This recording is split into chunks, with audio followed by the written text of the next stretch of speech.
Good evening, Toastmasters. So I have two things that I'm embarrassed about, and both of them have to do with travel. So you see, I travel for a living and I live to travel. Last year in my family, we visited 9 countries. However, it wasn't always like this. When I was working, I despised travel. Do you know why? Because it took me away from work. It took me away from work. I I just wanted to work. And even when I traveled, I took the work with me.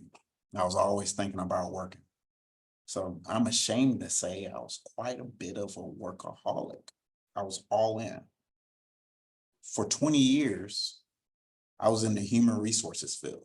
In the job, it really didn't change from start to finish when I retired. I worked for a multitude of high ranking military officials and civilians. And no matter what leader I worked with, they all had the same routine. Each Monday, we sat around a table just like this. And the staff was there and the leader was at the front of the table. And he asked us, "How was your weekend?"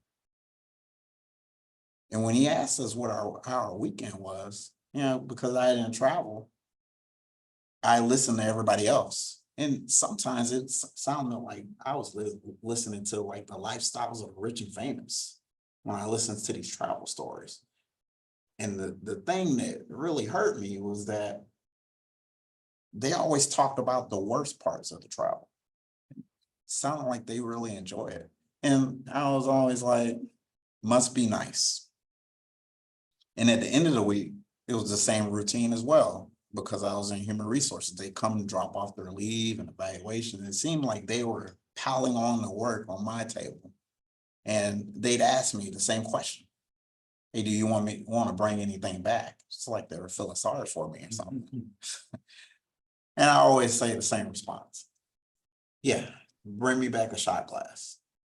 I I developed and I collected a lot of these shot glasses, and I got quite a bit of a collection of shot glasses, and I hung them up in my kitchen.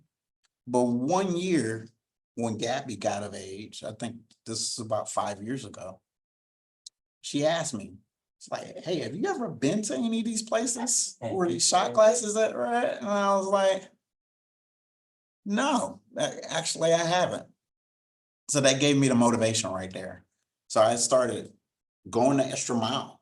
I started coming in to work early. I started working through lunch and I started staying at work late. And I was building my own business. It was a real estate business. And I got it to a point to where I could actually retire. And when my 20-year mark came up, we put in our retirement paperwork.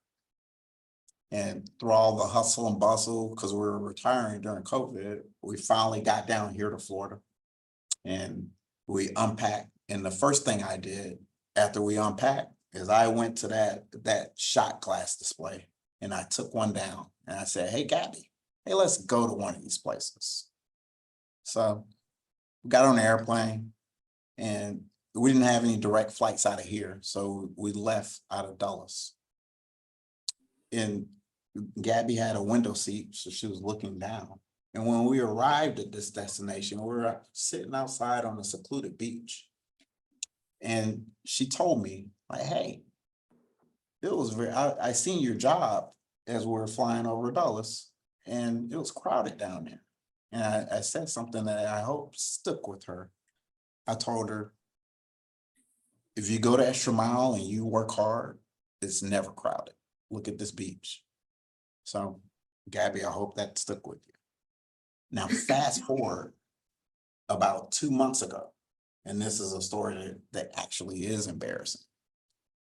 But I was on this fantastic ship. I believe the name of the ship was the Intrepid. Nah, just kidding. It was the Royal Caribbean, Independence of the Seas. But this ship was magnificent. I'm not a cruiser, but this ship had everything, all the bells and whistles. And everything was perfect on the ship, except for one thing. I stayed out one night and I had a little bit too much to drink. And I had an excursion early that morning at 8 o'clock. And the first thing I needed was to get down there to the coffee shop. I needed that cup of joe. So I'm sitting there, it's 6 o'clock in the morning, it's supposed to open at 6. I got my coffee mug and nobody was there. And I'm complaining. I mean, you should have seen me. I was huffing and puffing. I was like, well, is this what we pay for? An elderly man, he came and he put his hand on my shoulder and he told me, son, our worst day on this cruise ship is better than most days out there. I was like, wow. I was taken back. I was embarrassed. I kind of felt like one of those snobs that I was working with, one of my coworkers. So Toastmasters, as we navigate our journeys, let's remember the wisdom shared by the sage on that cruise.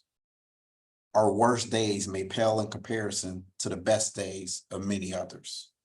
Let's be thankful for this great lifestyle we have in this great country and in the pursuit of success.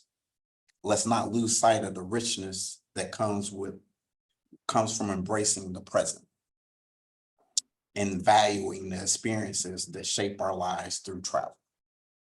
Thank you, Toastmasters. Have a great evening.